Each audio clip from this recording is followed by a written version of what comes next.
नमस्कार, आप देख रहे हैं एलएस राइट न्यूज़। दोस्तों, LS right news YouTube channel पर आप सभी का बहुत बहुत स्वागत है। आज आपको इस वीडियो में बहुत ही महत्वपूर्ण जानकारी देंगे और बताएंगे कि एक ऑडियो दोस्तों किसी शिक्षा मित्र साथी की सुशील कुमार यादव जी से बात करते हुए वायरल की गई है। उस ऑडियो में सुशील कुमार यादव जी कह रहे हैं कि लोग हमें गालियां दे रहे हैं। तो दोस्तों, सुशील कुमार यादव जी के लिए ये सूचना चाहिए कि गालियां उसी के लिए मिलती हैं जो लोग काम करते हैं, और फिर आप 1.5 लाख परिवारों का काम कर रहे हैं और आपको गालियां दे रहे हैं मात्र 50 से 60 लोग। आप उनको गालियां मान रहे हैं, वो गालियां नहीं हैं दोस्तों, वो प्रतिक्रियाएं हैं। लेकिन सुशील यादव जी उन्हीं प्रतिक्रियाओं को गालियां मानते हैं, और प्रतिक्रिया देने का शिक्षा मित्रों को अधिकार भी है, क्योंकि दोस्तों इन्हीं सुशील कुमार यादव जी, शिव कुमार शुक्ला जी तथा उत्तर प्रदेश प्राथमिक शिक्षा मित्र संघ जब आह्वान करता है तो यही आम शिक्षा मित्र इनकी एक आवाज़ पर जिले से लेकर लखनऊ तक और दिल्ली तक दौड़ लगा देता है। जब दोस्तों 18 अक्टूबर 2023 को जब लखनऊ के इको गार्डन में धरना किया था, तब लोग रात में सड़कों पर बैठ गए थे और सरकार को वार्ता के लिए रात में भी करने के लिए मजबूर कर दिया था।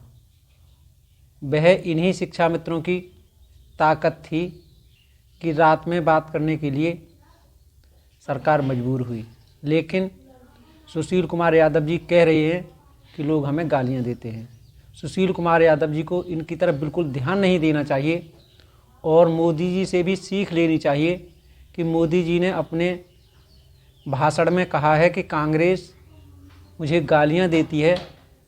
इस तरह का वक्तव्य कई बार दे चुके हैं, लेकिन उसके साथ साथ उन्होंने ये भी कहा है कि उन गालियों को हम ताकत में बदल देते हैं। मैं 2.5 से 3 किलो गालियां डेली खाता हूं, जिससे मुझे एनर्जी मिलती है और ताकत मिलती है। मैं डेली 2 किलो, 2.5 किलो, 3 किलो गाली खाता हूं। परमात्मा ने मेरे भीतर ऐसी रचना कर दी है, ईश्वर ने ऐसे आशीर्वाद दिए हैं कि ये सारी गालियां मेरे अंदर प्रोसेस होके न्यूट्रिशन में कन्वर्ट हो जाती है, न्यूट्रिशन में कन्वर्ट हो जाती है। एक सकारात्मक ऊर्जा मिल जाती है, जो जनता की सेवा में काम आती है। भाइयों बहनों, जो दिन रात मुझे गाली देते हैं, बड़ी नई नई गालियां खोजते रहते हैं, मैं उन्हें कहना चाहता हूं, अगर आप मोदी को कितनी ही गालियां दीजिए। तो दोस्तों, सुशील कुमार यादव जी हों या फिर उत्तर प्रदेश प्राथमिक शिक्षा मित्र संघ का कोई भी नेता, उनको भी उनसे ये सीख लेनी चाहिए कि जो भी गालियां दे रहे हैं उनको प्रतिक्रिया मान करके उनसे एनर्जी प्राप्त करें, और तन मन से जिस तरह से मेहनत कर रहे हैं उसी तरह से मेहनत करें। लेकिन दोस्तों, एलएस राइट न्यूज़ ने सितंबर में ही कहा था कि काम करने का तरीका सही नहीं है।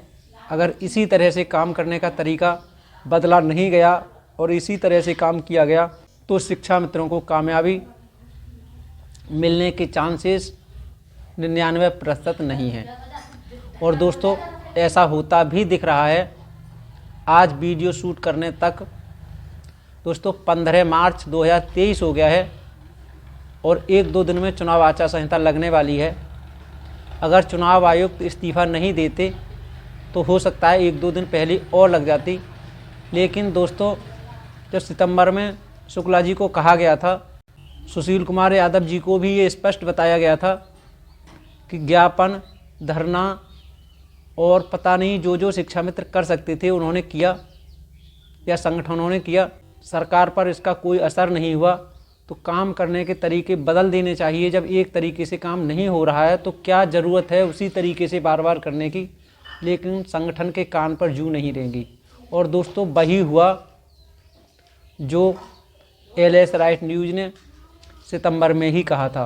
80% वीडियो में यही मिलेगा कि संगठन जब तक काम करने के तरीके को बदलेगा नहीं, तब तक दोस्तों कामयाबी मिलना बहुत ही मुश्किल है। लेकिन अब वही चीज़ें निकलकर सामने आ रही हैं। एक शिक्षा मित्र साथी ने सुशील कुमार यादव जी से बात की, तो सुशील कुमार यादव जी कह रहे हैं कि प्रस्ताव बन गया है तो प्रस्ताव बेकार नहीं जाएगा। अगर आज काम नहीं होगा तो चुनाव के बाद काम होगा। तो दोस्तों, चुनाव के बाद अगर काम होगा तो इसी तरह से 2018 में भी हाई पावर कमेटी का गठन हो गया था, वह कैसे बेकार चली गई। और क्या गारंटी है कि संकल्प पत्र में शिक्षा मित्रों को रखने के बाद 2017 में और माननीय प्रधानमंत्री जी मोदी जी के द्वारा वादा करने के बाद भी शिक्षा मित्रों का कुछ हुआ नहीं, उल्टा 42,000 से घटा करके 10,000 कर दिया गया। 2018 में उमा देवी जी द्वारा केस त्यागने पर सरकार दबाव में आई और हाई पावर कमेटी का गठन किया गया, उसका आज तक कोई अता पता नहीं चला। और इधर सुशील कुमार यादव जी कह रहे हैं कि जब खाना बन गया है तो परोसा भी ज़रूर जाएगा। वो बात अलग है कि शाम को नहीं खिलाया जाए तो सुबह को खिलाया जाएगा, और सुबह को नहीं खिलाया जाए तो शाम को खिलाया जाएगा। लेकिन अगर कमेटी बन गई है, प्रस्ताव भी बन गया है, तो इसी तरह से 2018 में भी कमेटी बन गई थी। क्या गारंटी है संघ की कि चुनाव के बाद ही शिक्षा मित्रों का हित हो जाएगा।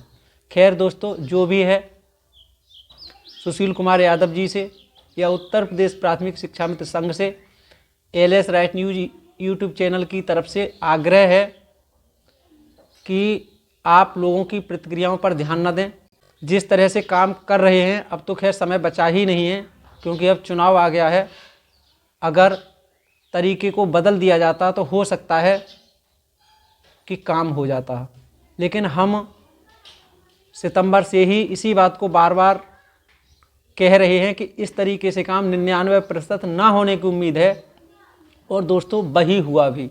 हम ईश्वर से कामना करते हैं कि अभी 1 या 2 दिन जो चुनाव आचार संहिता से पहले बचे हैं, इसमें माननीय योगी आदित्यनाथ जी शिक्षा मित्रों की बात सुने और जिस तरह से संघ कह रहा है उसके अनुसार शासनादेश जारी कर दें। नहीं तो दोस्तों, आम शिक्षा मित्रों को तो भरोसा बचा नहीं है कि चुनाव आचार संहिता के बाद सरकार कुछ करेगी। दोस्तों, आप इस ऑडियो को भी सुनिए। इस ऑडियो में बताया गया है सुशील कुमार यादव जी क्या कह रहे हैं कि 99% कार्य चुनाव आचार संहिता से होगा और 1% कार्य चुनाव आचार संहिता के बाद होगा। तो पहले आप इस ऑडियो को सुनिए, उसके बाद दोस्तों बाद में बात करते हैं। उनको ही मिलेगा जी, जो हमको गालियां दे रहे हैं, हम कह रहे हैं कि उनको ही मिलेगा। लेकिन बस ये है कि अब यहाँ नीचे पक के तैयार हो गए, जब तक मुख्यमंत्री जी ऊपर से नहीं हाँ कहेंगे तब तक नहीं जाएगा। जी भाईजान। अब ऊपर अब इतनी ताकत हमारी तो है कि हम आमने सामने तुरंत बात कर लेंगे। पूरा कोशिश कर रहे हैं, प्रयास कर रहे हैं मिलने का। जी जब वो समय देंगे तभी मुलाकात होगी। किसी की हैसियत भी नहीं कि ऐसे लेके चला जाए।